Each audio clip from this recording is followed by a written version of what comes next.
So that brings me to two other clips regarding Trump. First is our boy Joe Rogan stepping in with an endorsement of sorts for Ron DeSantis. Here is that clip here. Yeah, so all this stuff is happening while we have a dead man as a president. Yeah. You know, it's just Are you throwing out any it's not fun. Any support towards anyone, or are you going to hold off and True. I know, didn't Elon Musk come out recently for DeSantis? Yeah, I think Ron DeSantis would work as a good president. I mean, what he's done for Florida has been admirable. Look, I feel like I'm doing breaking news right now. Yeah. That wasn't even on purpose. I feel like what he did for Florida, a lot of people gave him a lot of grief, but ultimately he was correct. He was correct when it comes to like deaths. He was correct when it comes to protecting our vulnerable populations. He was correct in terms of distribution of monoclonal antibodies, and he was furious when the government tried to pull those. They were trying to pull very effective treatments. You know, he is not perfect. He's a human being, but... Now, I should just say, I'm pretty sure that's bullshit about the monoclonal antibodies. As I recall, there was something about the efficacy there. But the more important, I mean... There's so much fucking bullshit when Joe Rogan starts talking about COVID that it's hard to know, like, oh crap, that's like. Anyway, the thing that I wanted to talk about, did a great job on deaths. The fuck? Excuse me? Did a great job on deaths? You would, and all Joe Rogan, I'm imagining what's the pinging around in there.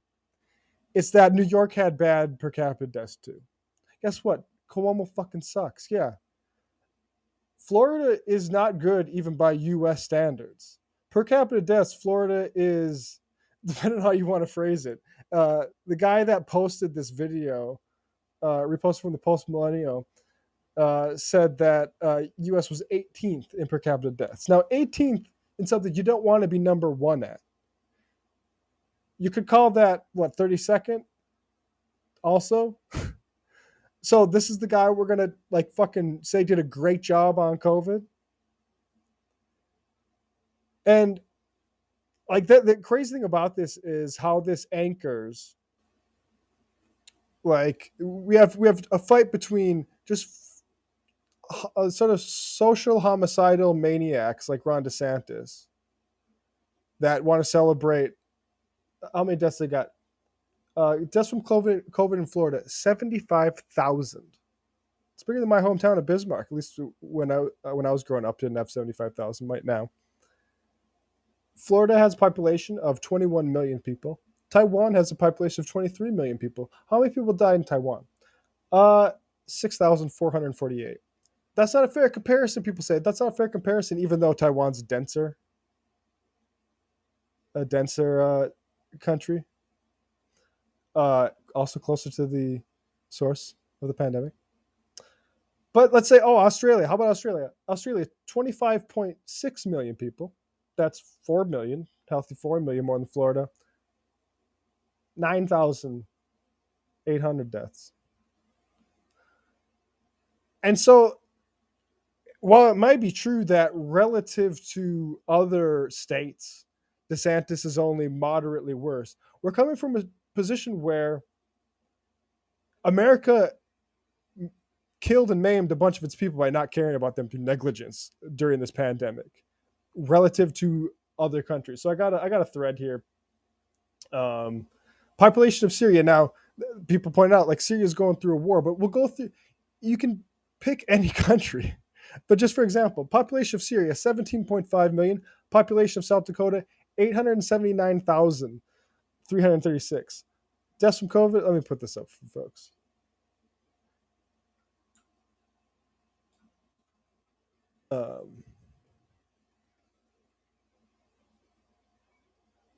Deaths from COVID. Syria, 3,150. South Dakota, 2,938. Mississippi, population 2.9 million. Kazakhstan, 18.75 million. Dead from COVID, Mississippi, 12,516. Dead from COVID, Kazakhstan, 13,663. South Korea, population 51.7 million, Iraq 25.2 million, Tennessee 6.7 million, South Korea deaths 24,000, Iraq deaths 25,000, Tennessee deaths 26,000. Just do it. Go do your own state. And so we're going to say this guy did a good job on COVID. What, relative to another guy who like killed a bunch of people in nursing homes like Andrew Cuomo? Like, great job.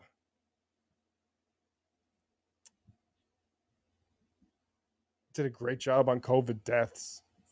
And then he goes on and then like let's just bitch a little bit more.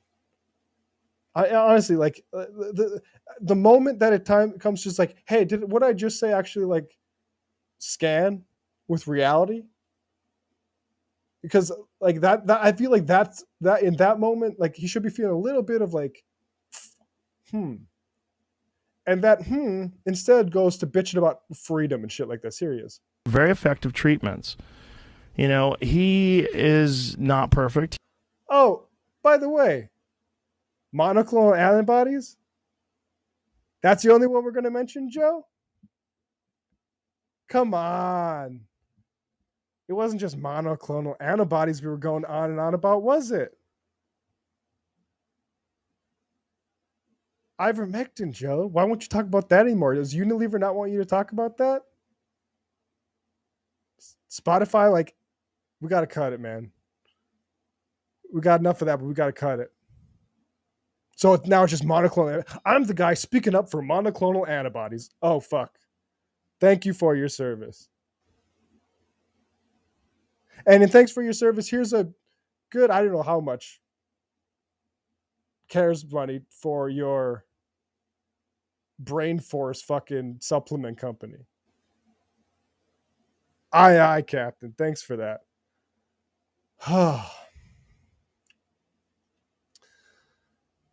Dave Rubin has, I think, done events with DeSantis. He's at least done photoshops there, but I think they're actually doing events now. There's a while where Dave was just appearing like in the background of photos where Ron DeSantis is looking like a wax, museum doll, but Dave Rubin has been theorizing, and I would just say, like, if I was a Trump supporter over a DeSantis supporter, I think this is coming from somewhat the horse's mouth. I think if Dave Rubin isn't talking to DeSantis himself, he's talking to his staff. So Trump is going to run. Now, there are reasons that it would be good if Trump runs. He is still a force that is undescribable in a way. What he can do culturally and get people out there and get the base fired up and all of those things. Like, I don't know that anyone else can do that, including DeSantis. The fact that the media hates him so much, the firestorm. But it's also a little bit of this. It's like, we know we're all sort of on the slow descent to hell right now. This administration, the media, the whole thing, they're just slowly dragging us to leftist socialist hell. Trump coming in is sort of opening up the gates to hell. Now, I think you can argue. So, I mean, let's try to parse this metaphor a little bit. So we all know that we're being dragged to socialist hell. Because what? Because the bipartisan infrastructure bill? Because Democrats are not doing shit in response to Roe being gutted? Because they're still pissing around about student loan forgiveness? I honestly don't even know what. I'm trying to think. If you're someone in the chat, I will put your message on screen. If you give me a plausible thing that they're, I mean, maybe it is. I mean, Joe's not. They don't see. They can't talk about like National Labor Relations or NLRB. They can't talk about labor stuff because that's like, I think they're afraid to go there. And Dave Rubin, I just don't. I mean, okay, Rand Paul comes on. Dave Rubin has a problem with military budgets. I mean, let's see how sincere that is. But also, so Biden is dragging us to a socialist hell somehow. Again, bipartisan infrastructure bill, I guess. But Trump wants to open the gates of hell. So is this two hells? We have like a regular hell and the socialist hell that Biden's given. This theology is difficult. Trump coming in is sort of opening up the gates to hell. Now, I think you can argue that maybe they should be opened up because it's like the slow descent to hell is no good. The slow descent to hell is sort of like the frog in the slowly boiling pot, and you don't even know once you're... Right, so...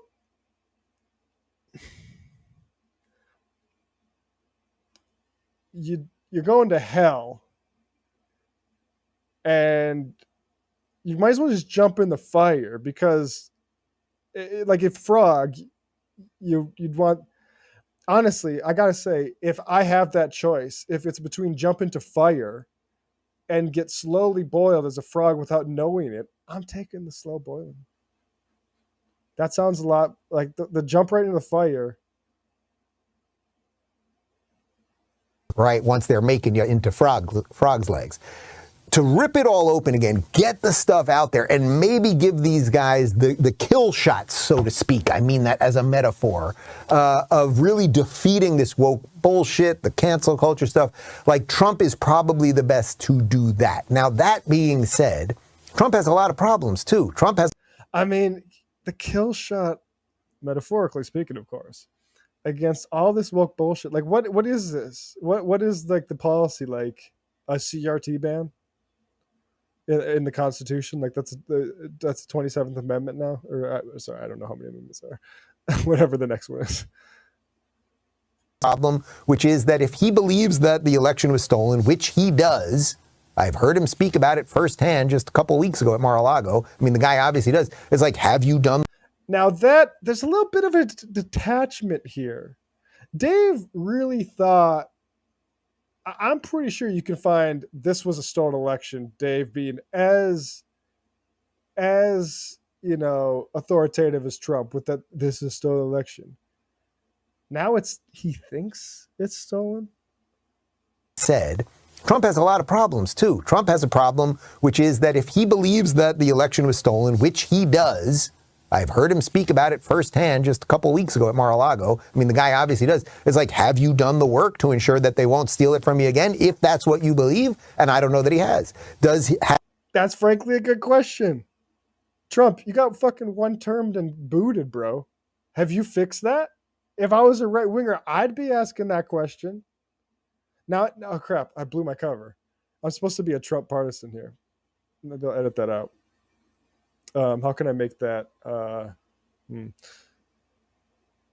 he have enough people behind him, effective people, to run an administration more effectively than last time? I don't know. The other problem, and I think this is really his biggest... What, are you saying I was ineffective last time? What kind of house you living in? What kind of house you living at the start of my administration? Huh?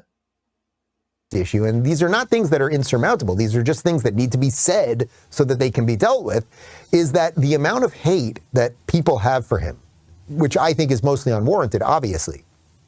If he runs, I would say probably 5 million people, I don't know that we can get an exact number on this, but I would say roughly 5 million people who either wouldn't vote because they're so depressed by Biden, or they just don't care to vote, or they're on the fence or whatever, just out of hatred for him will vote. That's an issue. Again, like that's another true thing that the amount of like actual grounded talking points Dave is spewing here makes me think he's talking with Christina Pushaw or someone from Ron DeSantis' office. And it's true. Joe Biden set records for Joe fucking Biden. Joe Biden set records for election turnout because of Trump. No one give a fuck about Joe Biden. Joe Biden, a multi-time losing candidate, set records because of Donald Trump. Trump set records himself, just not good enough records. And so that is a dilemma. And that's something. If I'm a DeSantis supporting Republican, of course that's a problem. Will vote. That's an issue. That really is an issue. Now, the DeSantis thing, it's like DeSantis has proven himself to be, in essence, I think you could argue that he really is. Now, so he did the pros and cons of Trump. Let's see if he does pros and cons of DeSantis. What do you think? Do anyone want to take bets that this is going to be balanced out with some cons? I maybe there's one in there. I don't remember verbatim. We'll see. Now, the DeSantis thing, it's like DeSantis has proven himself to be, in essence, I think you could argue that he really is. He's not the president of the nation by title, but he has been the leader of the nation for the last 2 years. He has been the leader of defending freedom. He has run this state brilliantly. He's in the middle of his own re-election situation. He has a ton of money. Freedom. Is Joe Rogan on the same group chat, the media group chat for Ron DeSantis? Freedom. Yeah. He has run this state brilliantly. He's in the middle of his own re-election situation. He has a ton of money. He's done it right. He doesn't care about the media stuff. He's effective. He's hired the right people around him. He has an incredible staff. So he has all the pieces there. Of course, what was that? He's done it right. He doesn't care about the media stuff. He's effective. He's hired the right people around him. He has an incredible staff. So he has an incredible staff. All the pieces there. Of course, the unknown is, how do they come to some kind of agreement? Do they have a sit down? Do they have a private moment at Mar-a-Lago or up at the governor's mansion in Tallahassee and figure out, what are we going to do? Are you going to run for VP? Are we going to make some agreement here? Do I do it one? Not specific on who said they'd run for VP, make some agreement. Well, would have to assume that Trump was just president. It would be DeSantis. Time, and then you come in after 4 years, like maybe the best situation, it's probably what I think, is that Trump is the body man. He's the linebacker, pushing everybody out of the way, fighting the media, running the rallies, doing all that. And DeSantis is the running back and goes right through and scores the touchdown. That probably makes the most sense.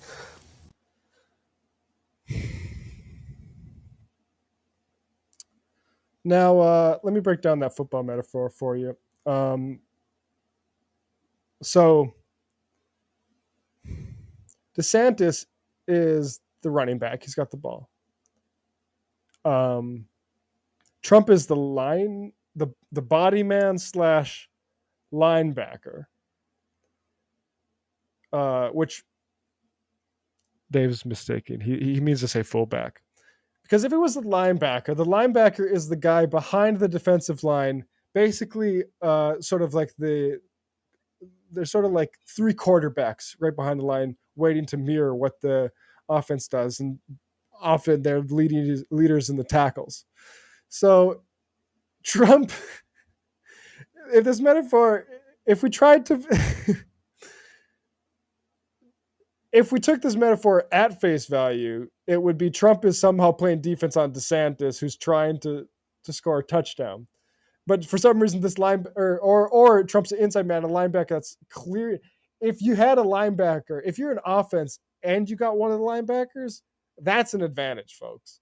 Because they could do exactly like I'm saying. You could really disrupt the defense if you got to start on the side of the defense as a linebacker and then just fuck with the linemen and stuff. You'd score a lot of touchdowns.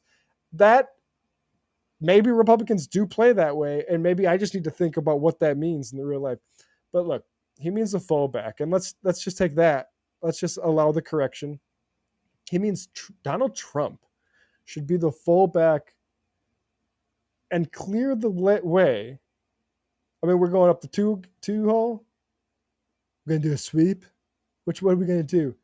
Clear the way, taking all the blows, absorb the contact. So Ron DeSantis, frivolous ass, can trot into the end zone and get all the glory. I don't know Trump personally. I haven't met his kids like Dave Rubin has.